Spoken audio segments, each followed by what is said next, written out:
a este webinar, Opciones del Tratamiento Antihipertensivo. Agradecemos al Laboratorio Roemes por permitir compartir este espacio. En primer lugar, quiero agradecer a la Federación Argentina de Cardiología por haberme confiado la coordinación de este evento.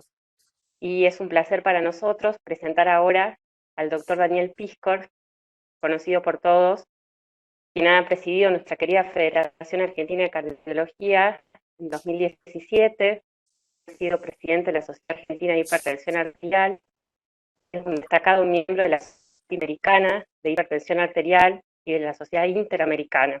Como sabemos, es director del Centro de Investigaciones Cardiovasculares en el Instituto de Cardiología del Sanatorio Británico de Rosario, es autor de numerosos capítulos y libros en cardiometabolismo y un experto de renombre internacional en hipertensión arterial, que realmente es un orgullo que hoy nos pueda acompañar en esta tarde.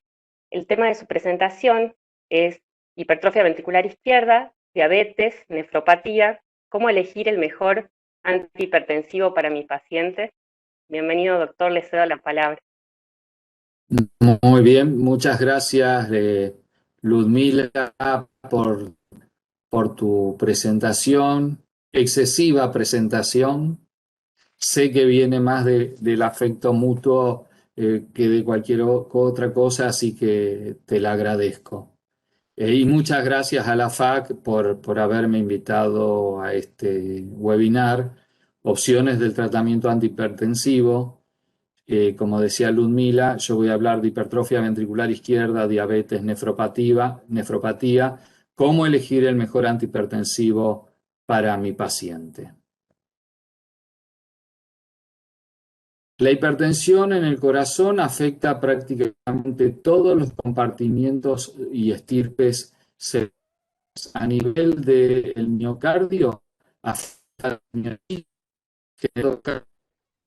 los fenotipos de las proteínas contráctiles con reexpresión de fibras de contracción lenta, es decir, cambio de miosina alfa por miosina beta. También genera apoptosis a través de mecanismos mitocondriales y a nivel del intersticio genera una expansión de la matriz celular producto del reemplazo de colágeno tipo 1 por colágeno tipo 3. También por hipertrofia de la capa media de la microcirculación, estos cambios estructurales y funcionales generan una disminución de la reserva de flujo coronario a nivel cardíaco y que se expresa como isquemia miocárdica relativa. El corazón también está afectado por el estado inflamatorio crónico de bajo grado que acompaña a la hipertensión y a todas las enfermedades metabólicas. Hay trastornos en la función contráctil del ventrículo derecho y en el acoplamiento de la circulación pulmonar con el ventrículo derecho y finalmente hay, como decía, disfunción macro y microvascular periférica, de modo tal que el compromiso miocárdico es central, el compromiso cardíaco es central a la hipertensión arterial. Normalmente el miocardio está compuesto en un 75% por el espacio de los cardiomiocitos y un 25% por el intersticio cardíaco.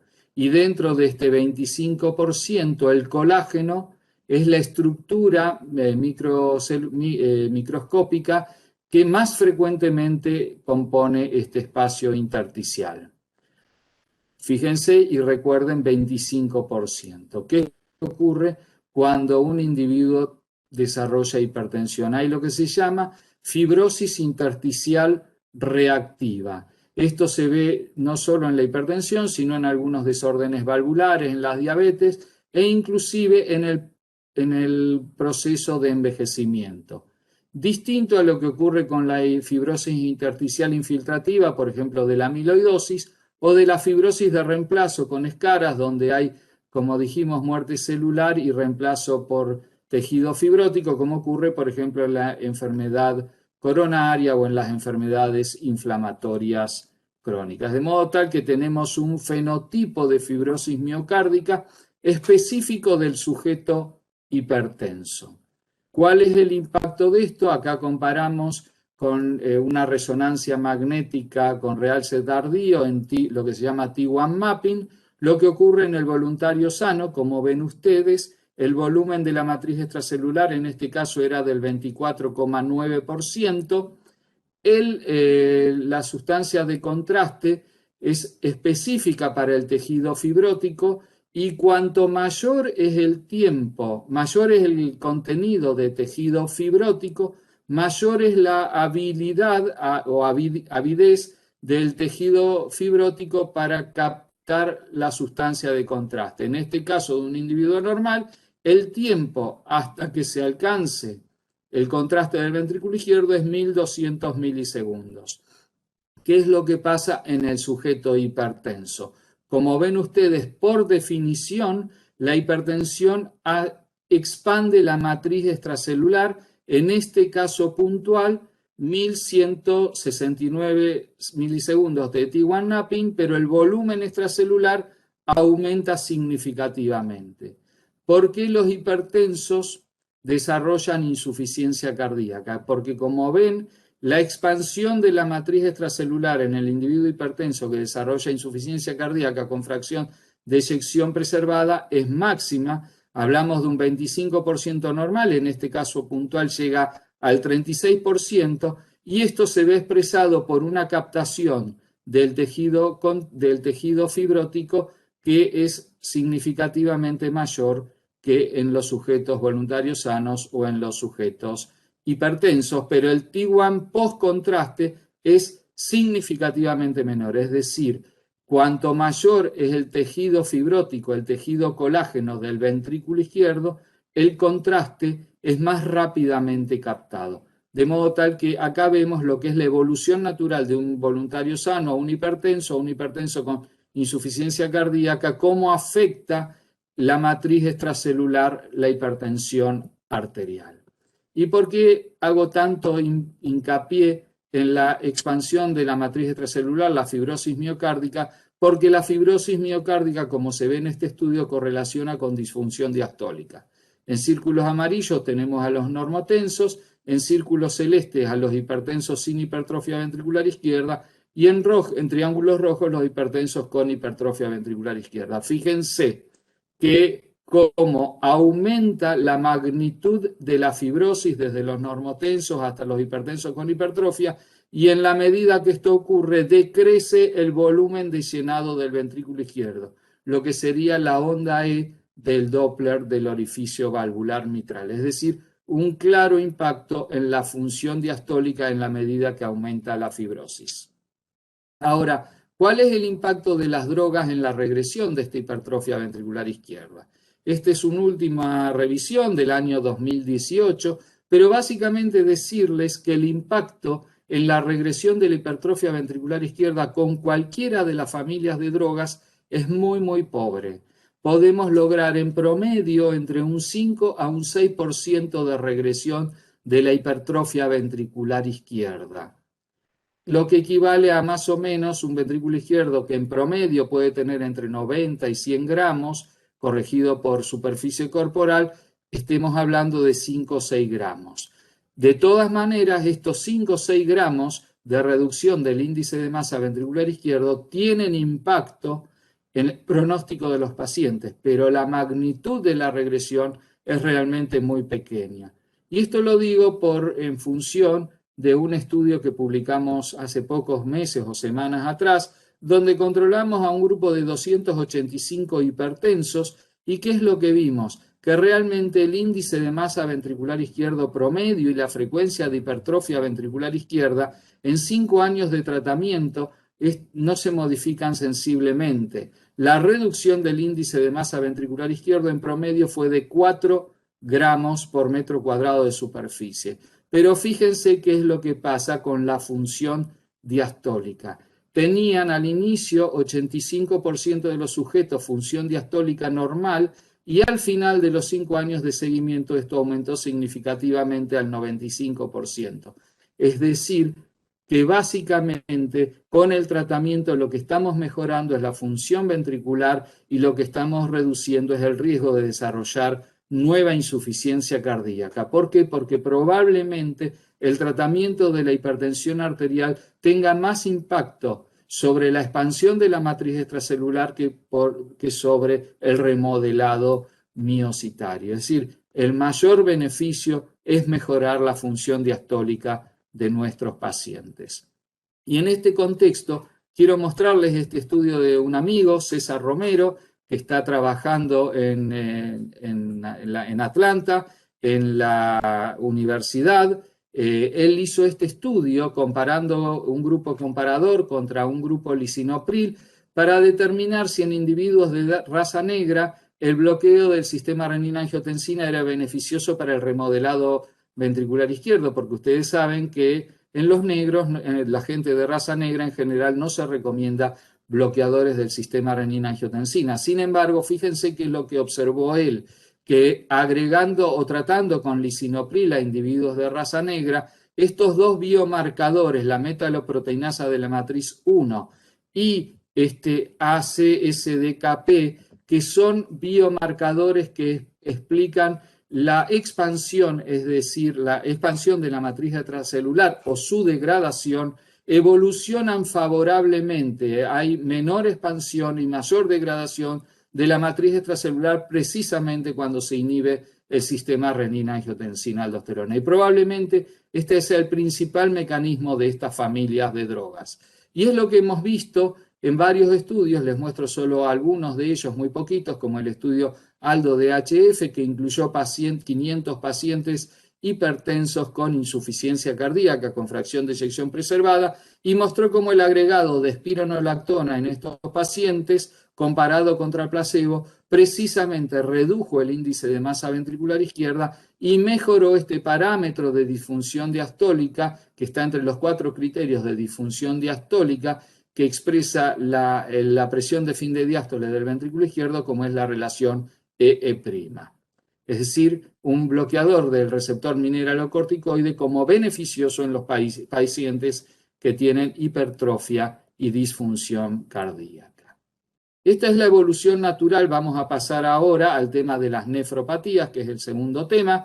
Es la evolución natural, como ven ustedes, de acuerdo a la severidad de la hipertensión y de la diabetes, se incrementa el riesgo cardiovascular y renal. Pasamos de una etapa para restaurar este daño de la prevención a intentar la regresión. Los pacientes se hacen clínicamente evidentes midiendo el filtrado glomerular recién cuando la reducción o el daño renal es por lo menos moderado, pero hay un biomarcador que aún en etapas precoces nos está marcando el riesgo en lo que está generando la hipertensión y la diabetes sobre el nefrón, que es la microalbuminuria. Es decir, que la elevación de la creatinina y la caída del filtrado glomerular son fenómenos tardíos en la evolución natural de la enfermedad. Ya tenemos muchas evidencias de que nuevamente las drogas que bloquean el sistema renina-angiotensina-aldosterona son beneficiosas en el escenario de las nefropatías, ya sean con IECA o con ARA2, en el terreno de la hipertensión arterial con insuficiencia renal o en el terreno de la hipertensión arterial sola o asociada a diabetes, con o sin proteinuria y con o sin insuficiencia renal. Es decir, tenemos una gran cantidad de evidencia científica que nos indica que en pacientes hipertensos con daño renal, las drogas de elección son los bloqueadores del sistema renina-angiotensina-aldosterona, que en general por la severidad de la hipertensión de estos sujetos y por la severidad del daño renal requieren de asociaciones, como nos va a contar en la segunda parte de esta reunión Joaquín. Ahora, ¿por qué el bloqueo RAS debe ser primera línea en la nefroprotección? Fíjense, esta es la curva de regresión del daño renal con tratamiento convencional comparado con el bloqueo del sistema renina-angiotensina. El bloqueo del sistema renina-angiotensina no necesita descenso de la presión arterial para reducir el daño renal. En cambio, el tratamiento convencional solo mejora la función renal cuando desciende la presión arterial. Es decir, que estas drogas, y ya les voy a mostrar por qué, tienen efectos beneficiosos intrínsecos sobre la función renal que están dados por su mecanismo de acción, más que solo por el descenso de la presión arterial. Entonces, básicamente, este es una nefrona. Cuando sube la presión arterial, hay vasoconstricción de la arteriola aferente, disminuye el flujo plasmático renal y hay vasoconstricción de la arteriola eferente. Por lo tanto, aumenta la presión intraglomerular y esto es lo que genera daño renal.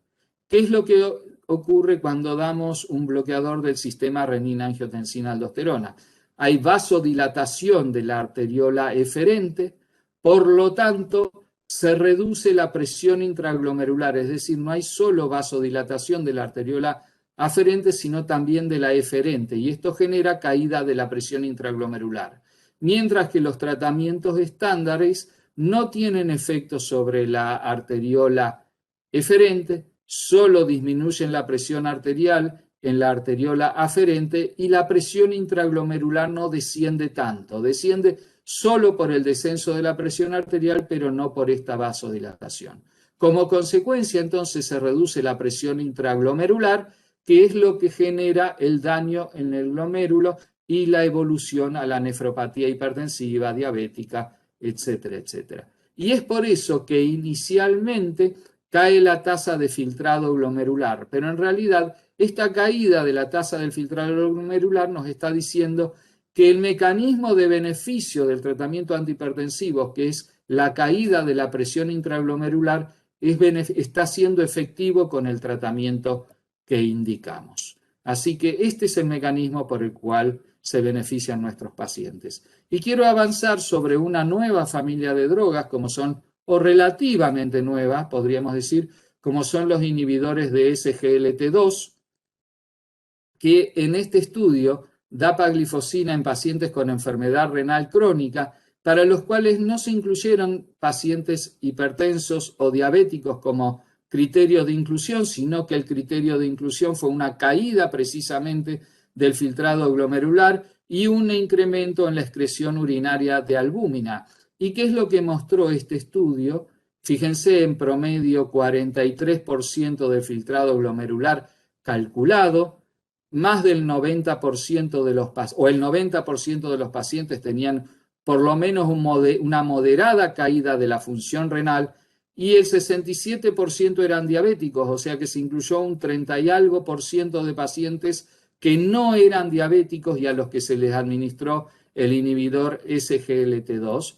¿Y qué es lo que mostró? Una caída significativa, estadísticamente significativa, del punto final combinado primario, del punto final combinado renal, de la mortalidad cardiovascular asociada a insuficiencia cardíaca y de la mortalidad total, que no es un hecho menor porque es difícil hoy en día demostrar una reducción de la mortalidad total.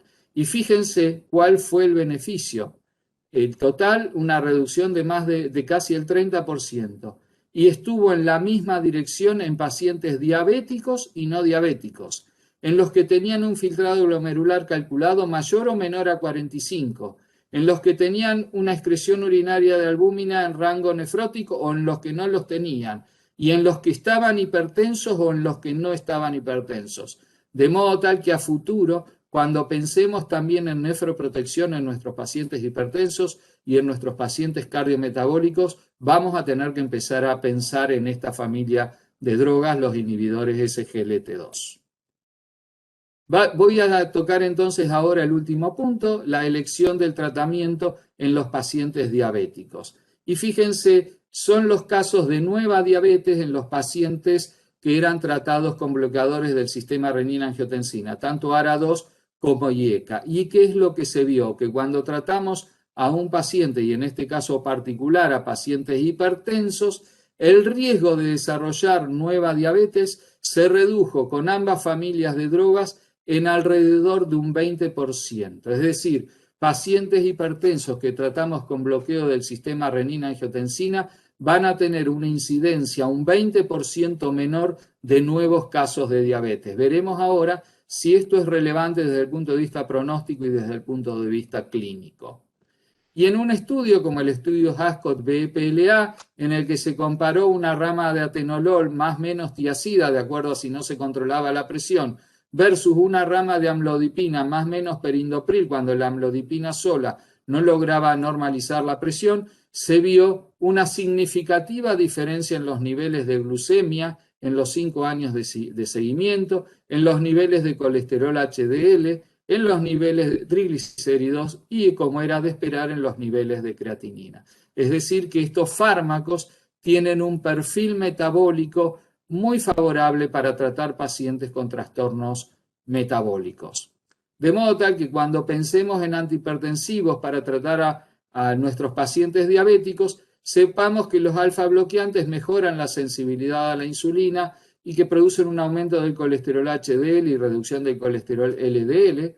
Obviamente los alfa bloqueantes son drogas antihipertensivas débiles y por lo tanto solo se deben dar asociados a otros fármacos más potentes, y además no hay evidencias de beneficios tratando a los pacientes solo con alfa bloqueantes. De hecho, hay un incremento en el riesgo de desarrollar insuficiencia cardíaca. Los beta bloqueantes convencionales aumentan la resistencia de la insulina, disminuyen el colesterol HDL y aumentan los triglicéridos. Los bloqueadores del sistema renina-angiotensina, tanto IECA como ARA2, mejoran la tolerancia a la glucosa y tienen efectos neutros sobre los niveles de colesterol. Los bloqueantes de los canales de calcio tienen efecto neutro sobre el metabolismo glúcido y sobre los niveles de colesterol. Y finalmente sepamos que los diuréticos tiacídicos, y sobre todo en altas dosis, aumentan la resistencia de la insulina, aumentan el colesterol total y aumentan el colesterol LDL.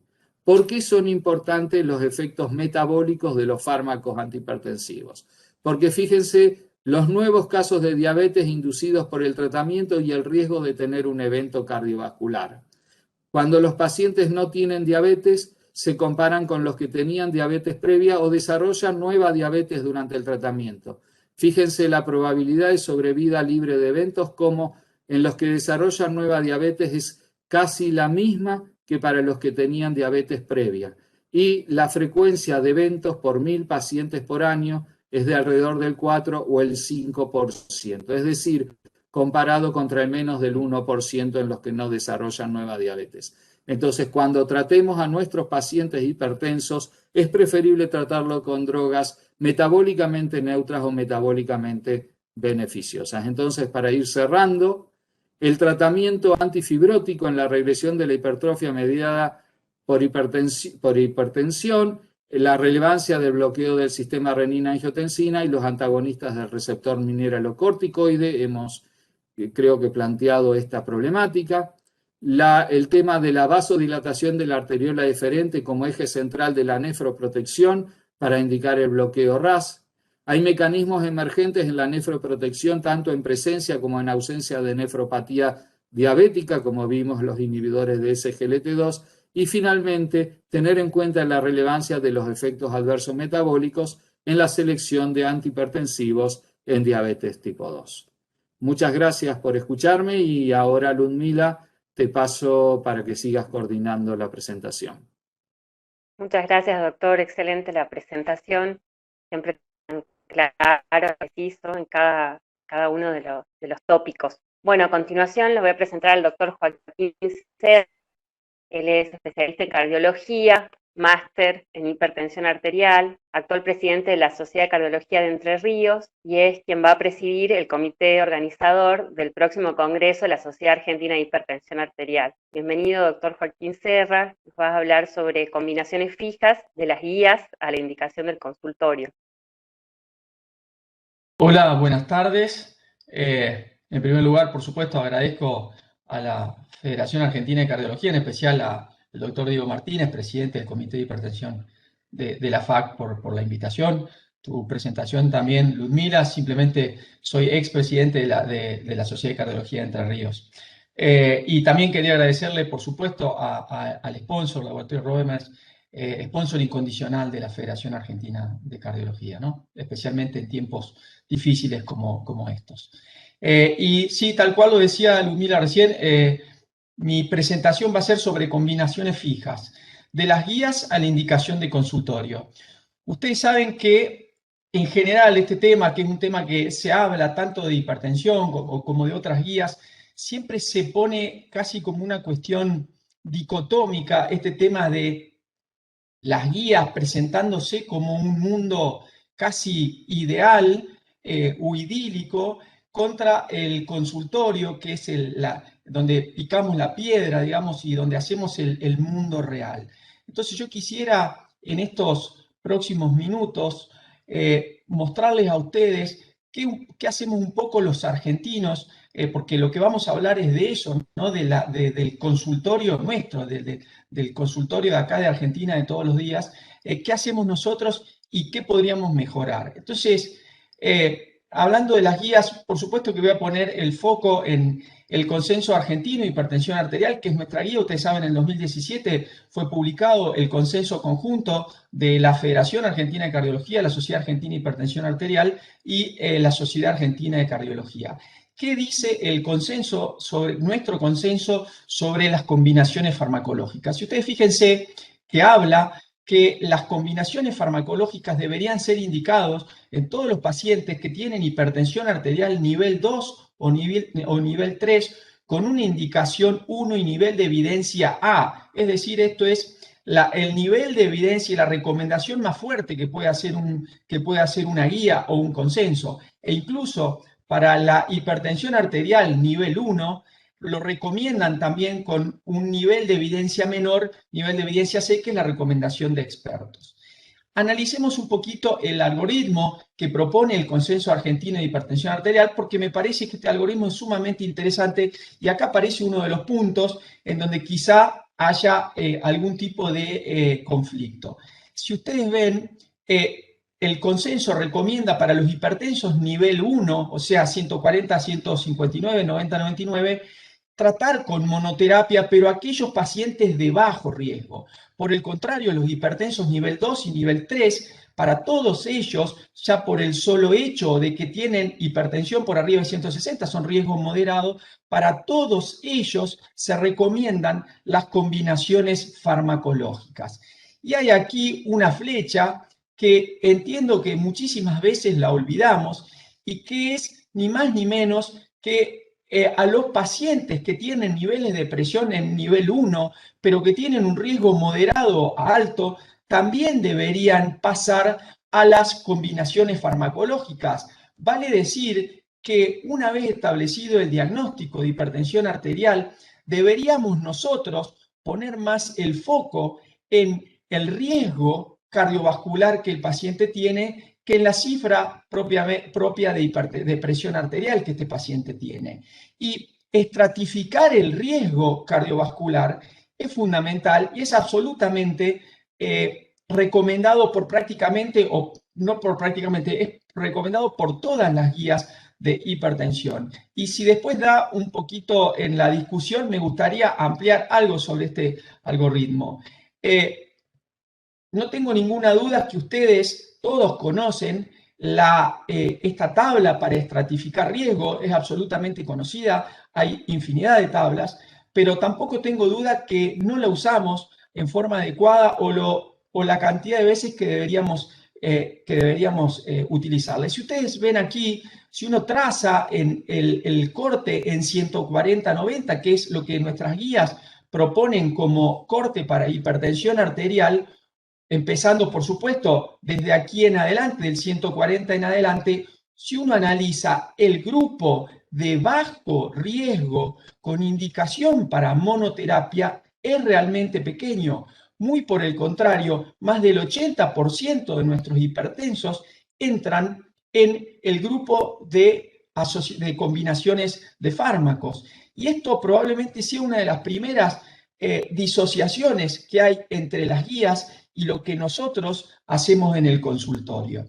Entonces, nada más para mostrar que no somos los únicos, estas guías icónicas, las europeas, las americanas, ustedes saben que hay muchas guías más, pero todas las guías coinciden en que debemos estratificar riesgo, hay infinidad de tablas, cada uno propone la suya, y fíjense, en consonancia con nosotros, los europeos hablan de que los hipertensos grado 1 con riesgo moderado alto también sugieren iniciar con combinaciones de fármacos e incluso para los que tengan más de 150 de sistólica ya sugieren combinaciones farmacológicas. Los americanos, más radicales aún, ellos proponen para todos los pacientes con hipertensión estadio 2, que es, recuerden, la estadio 2 de los americanos es la nuestra 1, o sea, más de 140-90 de presión arterial, ellos ya proponen las asociaciones farmacológicas.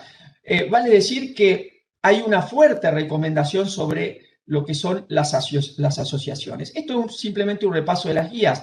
Ahora, el tema es de las guías al consultorio. Entonces, yo en los próximos diapositivos quiero mostrarle un poco evidencia nuestra, evidencia argentina, para ver qué hacemos nosotros, entender qué es lo que hacemos nosotros los argentinos, y es imposible no retrotraerse al estudio Renata 2. Ustedes saben que Renata 2 es un estudio que fue publicado en el año 2016, realizado en el 2015, que mostró la primera mala noticia, que tenemos una prevalencia de hipertensión arterial en Argentina del 36%, peor aún y con aumento estadístico significativo con respecto al Renata 1, que había sido realizado 7 años antes. Entonces, no solo que la prevalencia de hipertensión arterial aumentó, sino que además empeoraron la mayoría de los indicadores que podemos medir. Por acaso, y el más importante de todos, que solo el 24% de la población total de hipertensos en Argentina, es decir, uno de cada cuatro hipertensos está controlado, está tratado y controlado. Es decir, que lo que estamos haciendo claramente lo estamos haciendo mal. ¿Cuál sería la explicación fundamental, o entre otras, pero probablemente una de las más importantes? Veamos cómo tratamos nosotros a los pacientes hipertensos.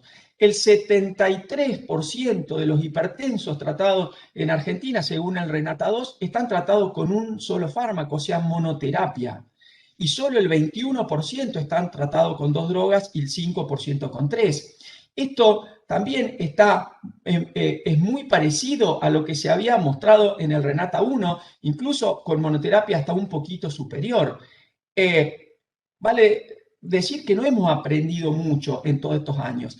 Este gráfico creo que es una radiografía perfecta de lo que es la inercia médica, ¿sí? Hemos mantenido la monoterapia en nuestros pacientes. Y esto es muy interesante porque es bastante loco, porque ¿quién no ha visto este slide alguna vez? Si alguna vez presenció una charla de hipertensión arterial, este es un slide clásico que muestra, de acuerdo a los diferentes trabajos para conseguir estos registros de presión que están en rojo, la cantidad de fármacos que se necesita. Y al menos se necesitan 2 fármacos, en promedio se necesitan 2 fármacos y medio. Sin embargo, nosotros estamos tratando a nuestros hipertensos con un solo fármaco. Y esto es una de las disociaciones que hay entre las guías y nuestro consultorio.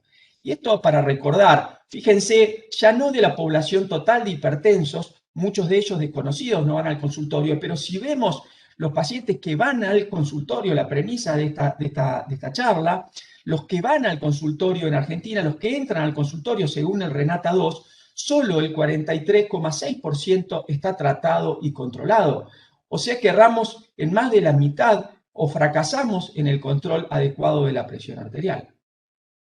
¿Qué deberíamos hacer? Uno podría entrar en una actitud casi contrafáctica de, bueno, ¿qué tenemos que hacer o qué no debemos hacer? Por eso me gustaría mostrarle también evidencia argentina. Este es el estudio Charter, un estudio que fue comandado de la Sociedad Argentina de Hipertensión Arterial, un estudio a mi criterio muy interesante que tal vez no tuvo la repercusión que debería tener aquí en nuestro país. Y esto es muy interesante porque es un estudio también de consultorio. Este estudio lo que se propuso fue ver qué nivel de control tenían los médicos que hacen hipertensión arterial, muchos de los cuales son activos socios de la Federación Argentina de Cardiología, como lo pueden ver ustedes aquí. Incluso un amigo, el doctor Sergio Bisani, con quien hemos charlado de fútbol varias veces, él hincha de otro equipo, no recuerdo el nombre, una camiseta celeste. Pero vamos directamente a los bifes, al resultado que mostró el Charter. El Charter mostró que los especialistas aquí en Argentina, cuando tratan hipertensión, consiguen resultados muy superiores a los que consiguen el Renata. Fíjense, 64,8% de los hipertensos tratados por especialistas están controlados. Recordando, comparémoslo con el Renata, yo diría que el Renata es una foto un poco más de lo que podría ser tal vez el médico de atención primaria, o sea, esto es más de consultorio global. En cambio, el Charter es la imagen más del especialista. Y ustedes fíjense claramente la diferencia que hay en resultados. Los especialistas consiguen resultados claramente superior. Entonces, ¿cuál es un poco la explicación de estos mejores resultados que que tuvieron los que participaron en el charter? Repito, tratamiento de consultorio. Esto no es un trabajo científico donde a los pacientes se les entrega los fármacos. No, no, esto es consultorio. Entonces, lo primero que salta a las claras, y de hecho es la explicación principal que los autores del charter proponen para marcarle estas diferencias, es la caída drástica de la monoterapia que tienen desde el Renata a los especialistas que tratan solo el 30% con monoterapia. Por el contrario, aumenta prácticamente al 70% los pacientes tratados con 2 o más fármacos. Entonces, esta es una diferencia que es fundamental. Incluso si ustedes observan qué pacientes estuvieron tratados con 3, 4 o aún 5 drogas, ustedes podrán ver que más del 30% de los hipertensos tratados por especialistas están tratados con 3 drogas o más. Y si ustedes quieren saber, ¿saben cuál es el promedio de fármacos que utilizan este grupo de especialistas? Es 2.1, muy cercano a las recomendaciones de las guías. Entonces, uno empieza a ver acá que la diferencia entre las guías y el consultorio parece no ser una cuestión tan complicada y parecería también que hacerle caso a las guías mejora nuestros resultados. Y si ponemos el foco en el otro tópico de esta charla, que es combinaciones fijas, cuando analizamos al grupo del Renata 2, repito, para dar una imagen sería el médico de atención primaria, el médico el que hace la atención global, no puntualmente el especialista, nos encontramos con que en este grupo, estos son todos la población total que usan 2 drogas o más, nos encontramos que combinaciones fijas utilizan solo el 31,5% de los pacientes. Combinaciones fijas son diferentes drogas en la misma pastilla. Y cuando analizamos a los especialistas del grupo Charter, esto es prácticamente una imagen en espejo, es lo opuesto. 61% de los pacientes están utilizando diferentes drogas en el mismo comprimido, contra el 39% de combinaciones separadas. Y esto es evidente que mejora la adherencia. Probablemente una de las enseñanzas más importantes que tuvo el Renata es este slide acá. Cuando en el Renata se analizó el grupo de controlados, se sorprendieron con que el 43% de los que estaban con monoterapia estaban tratados y controlados contra el 39% de los que estaban con 2 fármacos. Vale decir que parecería que uno está hablando aquí al cohete, porque los que tienen monoterapia están mejor controlados que los que usan 2 fármacos. Sin embargo, cuando uno analiza a los pacientes que se trataban con 2 fármacos, pero con combinaciones fijas, repito, diferentes fármacos en el mismo comprimido, esto claramente era superior al resto. Entonces, esta diferencia, la única explicación que tiene esto, o una de las explicaciones principales, es que esto es adherencia. Le doy más fármacos a los pacientes, le doy más pastillas, el paciente cumple menos. Le simplifico el tratamiento y claramente el paciente cumple más. Entonces, el grado de adherencia es crucial en esto, para lo cual tenemos que simplificar el tratamiento.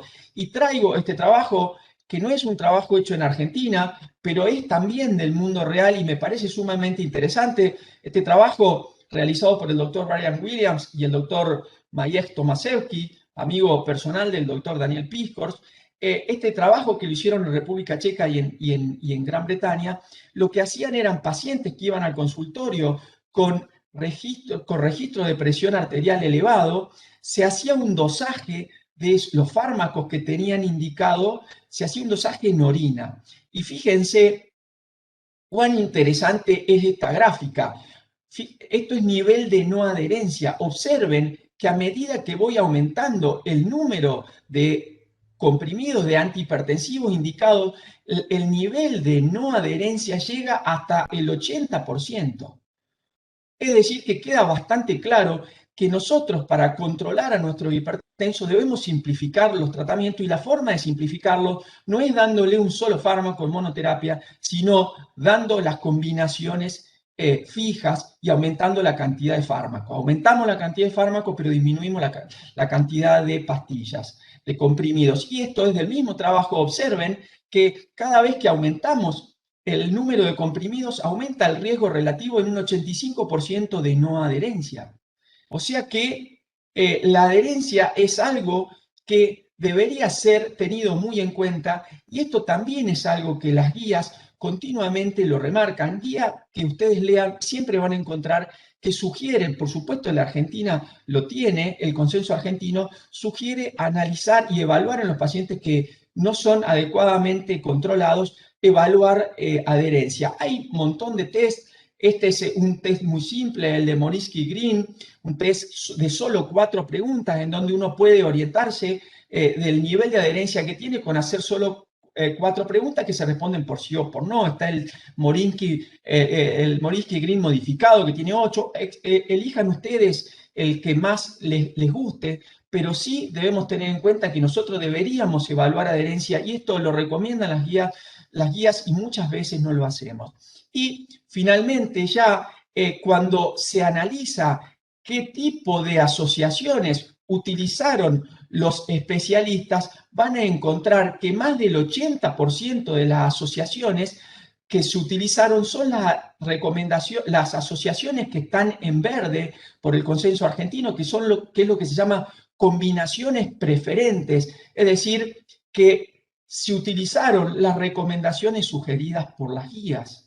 Entonces, y ya con esto termino, de las guías al consultorio, cuando uno hace este análisis, lo que he tratado de mostrarles es que no hace falta tener mucha tecnología o medir presión aórtica central o medir resistencia periférica para un mejor control de nuestros hipertensos. Lo que nosotros debemos empezar es a tener a las guías no como algo lejano, sino que con medidas muy simples y haciendo las recomendaciones básicas de las guías, podemos conseguir controlar mucho mejor a nuestros hipertensos. Como mensaje final, yo les dejaría simplemente estas 4 preguntas que me gustaría que nosotros nos la hagamos mañana cuando vayamos a tratar nuestros hipertensos. Y las preguntas son si estratifico o no el riesgo en mis pacientes hipertensos, si uso monoterapia o si en verdad uso asociaciones. Cuando uso asociaciones, si las uso como combinaciones fijas, y finalmente si evalúo adherencia. En las respuestas a estas preguntas está gran parte de la mejora para conseguir un adecuado control, y espero yo haberlos podido ayudar a encontrar estas respuestas.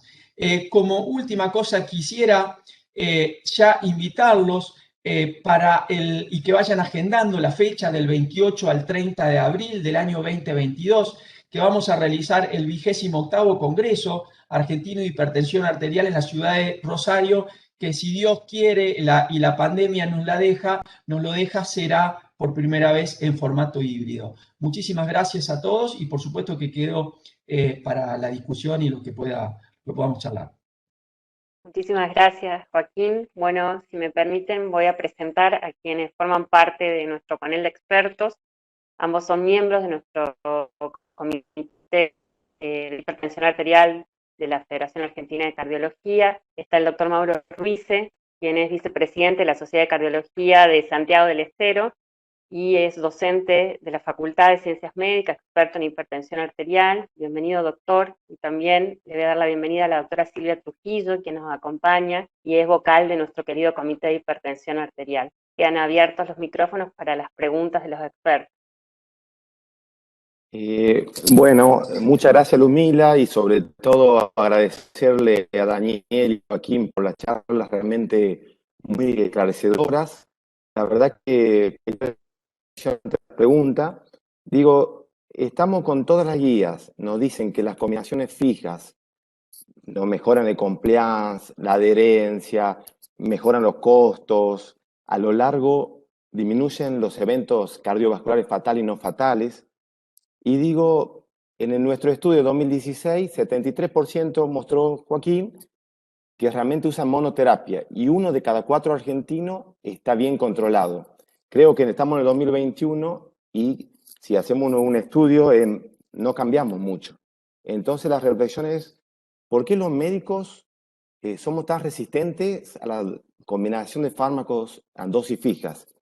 Y en eso también quiero en la reflexión, creo que hay algunas cuestiones.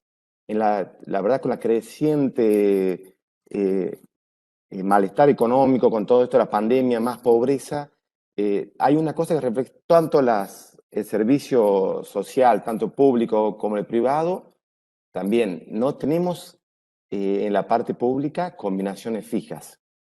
En la parte privada, muchas obras sociales son reacias a autorizar a nuestros pacientes. Creo que creo que pequeño, pero uno de los motivos, y la iniciativa HART, yo creo que en eso promete darnos drogas, combinaciones de drogas fijas, así que en eso espero. En cuanto a Daniel, dejó claro que, bueno, que podemos mejorar podemos hacer la regresión de la hipertrofia ventricular izquierda en nuestros pacientes hipertensos, mejorar rápidamente y evitar la nefropatía hipertensiva y nuevas drogas como inhibidores de IGLT2 que prometen, y la verdad que en los pacientes diabéticos también. Y en todo esto que doy la combinación de drogas, quería preguntarles, en general las combinaciones fijas que tenemos, y además todos los beneficios que mostró Daniel, está IECA y ARA2. Mi pregunta es, en las mujeres, muchas guías tienen como contraindicación absolutas IECA y ARA2 en mujeres de edad fértil. Que no estoy de acuerdo, pero bueno, en muchas guías lo dice.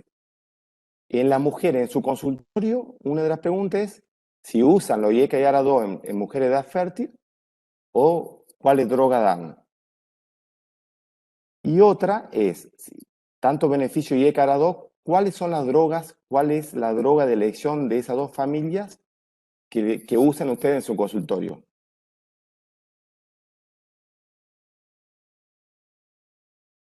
Daniel, ¿querés arrancar vos o...? No, arranca vos. A ver, digamos, a la última pregunta, digamos, yo no lo tengo como que sea una contraindicación absoluta. Lo que pasa es que, bueno, todos sabemos el tema de la teratogenicidad que tienen los IECA y los ARA2. Yo los uso, trato, si puedo empezar estamos hablando de mujeres en edad fértil, ¿no? Yo creo que hay que conocer bien el paciente, la paciente, porque hay pacientes que si no son muy controladas, siempre uno tiene miedo al riesgo de que quede embarazada y te venga en el 8º mes. Yo trabajé mucho tiempo en el Hospital Materno Infantil, el Hospital San Roque de acá de Paraná, y lo vimos muchas veces, no pocas veces, pacientes hipertensas crónicas, jóvenes que estaban tratadas con enalapril y caían en el 3er mes de embarazo por primera vez a la consulta o 4º mes del embarazo y venían tomando pril. Yo trato de ser cauto con eso. Si puedo elegir bloqueantes cálcicos, por supuesto, yo no lo tengo como una contraindicación. Si tengo que usarlo, lo uso. Pero le tengo mucha precaución y siempre cuando lo hago se lo explico claramente que si tiene pensado quedar embarazado ante la duda, que avise por el riesgo. Eso yo lo uso mucho. Y una cosa antes de darle la palabra a Daniel, que creo que es un poco tu pregunta, pero lo que vos decías de las combinaciones y de esto, lo que vos marcabas recién, es muy importante, que es lamentablemente principalmente las obras sociales no te reconocen las combinaciones fijas. Y esto hay que irlo a pelear. Yo, por una cuestión de tiempo, no lo quiero relatar completo, pero nosotros nos fuimos a la obra social provincial acá, que se llama IOSPER, y nosotros fuimos y le hicimos una presentación. Fue un fracaso, la verdad. Pero creo que nosotros, porque no van a cambiarlo desde arriba, somos nosotros, principalmente la sociedad científica, la que tenemos que mostrarle el renate y decirle, mire, ustedes gastan lo mismo porque están autorizando las dos drogas, pero el paciente no te la toman, con lo cual gastan más y gastan más después porque con el accidente cerebrovascular. Muchas gracias, Joaquín. Tenemos tiempo para otra pregunta, o el doctor Daniel Piscor quiere hacer algún comentario. Eh, me resulta muy importante el tema del embarazo, del potencial embarazo. Yo contraindico completamente el bloqueo del sistema renina-angiotensina en cualquiera de sus niveles para mujeres en edad fértil. Y dada la gran disposición de fármacos antihipertensivos que hay, prefiero usar claramente otras drogas, cualquiera de las familias de drogas bloqueantes de los canales de calcio. Beta bloqueadores, hago una selección, fundamentalmente vasodilatadores y con efectos metabólicos neutros o favorables, y diuréticos tiacídicos o similtiacídicos en bajas dosis por los efectos metabólicos adversos. Pero no uso bloqueo RAS en ninguno de sus niveles y prefiero usar otras drogas. En la historia natural de una mujer embarazada, que son 9 meses, aunque durante esos 9 meses se pierda los beneficios que pueden darle, en su caso particular, el bloqueo del sistema renina-angiotensina-aldosterona, no me parece una situación dramática y correr riesgos es algo que puede ser que uno después lamente. Con respecto a la pregunta de Mauro, de qué prefiero, si prefiero un ARA2 o un IECA, en realidad me da lo mismo cualquiera de los dos. No tengo una preferencia por ninguna de las dos familias. Tampoco tenía preferencias por los DRI, por los inhibidores directos de la renina, que me parecieron siempre buenas drogas. Así que no tengo una preferencia por ellas. Solo me fijo que el bloqueador del sistema renina-angiotensina-aldosterona que use sea de acción prolongada. Eso sí me parece muy importante, de manera de poder darlo en una sola dosis diaria. Y me parece que en ese escenario el criterio de selección más importante es ese, la duración de la acción. Perdón, a la pregunta de Mauro, estábamos hablando de mujer en edad fértil no embarazada, ¿no? O sea, entiendo Edad que fértil no embarazada, edad fértil no perfecto. embarazada. De embarazo ni que hablar, ¿no? O sea, obviamente que está No hay duda en absolutamente eso, no hay dudas. Está perfecto, perfecto. Sí, yo también hablaba de eso, ¿no? Mujeres en edad fértil. No indico bloqueadores del sistema renina-angiotensina. Yo, si me permiten, porque está justo Daniel con el micrófono abierto, cuando vos hablabas, Mauro, de las asociaciones, cuando se realizó el consenso argentino de hipertensión, que Daniel, yo también tuve la suerte de participar de ese consenso, cuando se hizo ese algoritmo de monoterapia de acuerdo al nivel de hipertensión, si no me equivoco, Daniel, vos eras uno de los que estabas en contra de empezar, de sugerir, aunque sea en el nivel 1, hipertensión. No estoy seguro, pero creo que vos eras uno de los que estabas en contra. Y yo recuerdo que en ese momento yo era de los que creía, porque está claro que puede haber pacientes para monoterapia. Por eso yo estaba de acuerdo con este esquema que al final se publicó, donde el nivel 1 es para monoterapia bajo riesgo. Y yo recuerdo que por eso no quería poner en palabras de Daniel sin la confirmación de él, pero Daniel fue uno de los que se opuso y que él proponía directamente, al mejor estilo guías americanos, proponer de entrada las asociaciones. Con el tiempo, yo creo que la idea de Daniel es una idea mucho más lógica, porque si uno analiza, el consenso del 2017 se hizo en base al Renata 2, después del Renata 2, que fue un gran golpe para la hipertensión argentina, salió este consenso. Si uno analiza que el problema central es la monoterapia, poner en las recomendaciones monoterapia, la verdad que estratégicamente no es una muy buena idea. Por eso creo que el grupo que lideraba Daniel, que proponía a todos asociaciones de fármacos, me parece que técnicamente era realmente correcto. Otra consulta. ¿Es realmente qué es más importante? ¿Qué fármaco elegimos la combinación o cómo seguimos nuestro paciente en el consultorio? Porque yo creo que en la adherencia también, por ahí le damos dosis fija, que son más adherentes, creo que mucho beneficio al paciente, pero si a lo largo abandona, también un abandono en dosis fija. ¿Tendríamos que cambiar quizá la forma de seguimiento de nuestros pacientes? Yo, perdón, pero se me entrecortó la pregunta. Entendí la parte final que decías, o sea, a ver si entendí, si usás fármacos en el mismo comprimido, si te lo abandona, te abandona 2 en vez de 1 o 3 en vez de 1. ¿Esa era la pregunta? Sí, sí, sí. Y en ese caso yo pregunto, digo, si realmente con las combinaciones fijas es tan importante elegir cuál droga elegimos o cómo hacemos el seguimiento a nuestros pacientes hipertensos, porque por ahí fallamos quizás en la forma de seguirlo para acompañarlo, ¿no?, en el tratamiento. Daniel, te cedo la palabra primero ahora. Bueno, yo quería que contestaras vos, pero bueno, no importa. Yo después contesto. Primero, bueno, es verdad, lo que vos relatás es verdad. Yo creo que prácticamente en todos los pacientes hay que comenzar con combinaciones en dosis fijas. Yo prácticamente, excepto que sea una cosa mínima, pero yo casi que no empiezo con monoterapia el tratamiento, casi que no empiezo. Puede ser, quizás lo único sería la persona de edad más avanzada y muy frágil, excepto en eso, en ese tipo de paciente prefiero siempre combinaciones. Pero es un consenso, con lo cual muchas veces hay, digamos, nivel de consenso de expertos. En esto también la opinión personal de cada médico es muy importante, es lo más importante. Obviamente con un background de conocimiento y de interpretación de la información.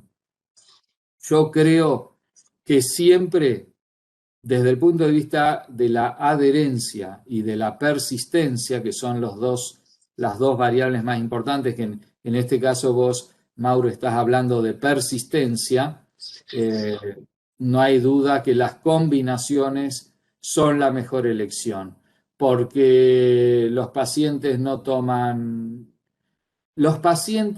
no quieren tomar remedios de por vida. Eso lo tenemos que tener absolutamente claro. Los pacientes no les gusta tomar remedios por su vida, de por vida. Y cuanto más remedios les das, peor es. Entonces creo que hay mucha, pero mucha más posibilidad de que tomen una sola pastilla por día a que tomen 2 o 3 pastillas por día. Definitivamente creo que el riesgo de no persistencia es la multimedicación. Sí, tal Exactamente, cual. creo que va acorde a la evaluación del riesgo del paciente. No solamente tratamos las cifras de tensión arterial, sino un paciente que es diabético, que tiene algún nivel de daño renal, que a su vez está medicado para otras comorbilidades. Entonces también sabemos que el tratamiento antihipertensivo no es el único tratamiento que recibe nuestro paciente.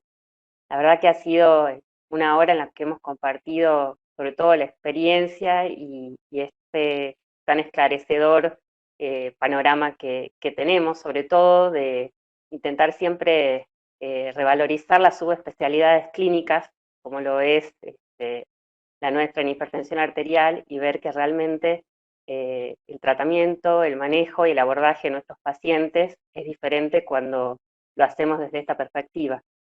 Así que, bueno, ya como mensaje de despedida, invitarlos, por supuesto, a continuar en crecimiento desde nuestro comité de la Federación Argentina de Cardiología.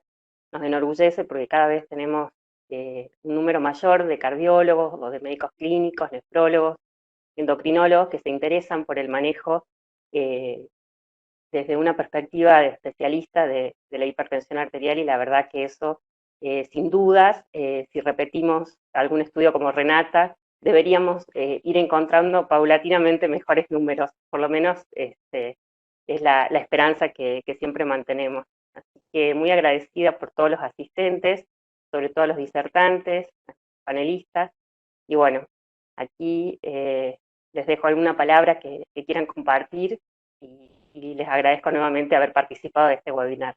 No, de mi parte, solo agradecer a los que han presenciado la charla y, por supuesto, a todos ustedes.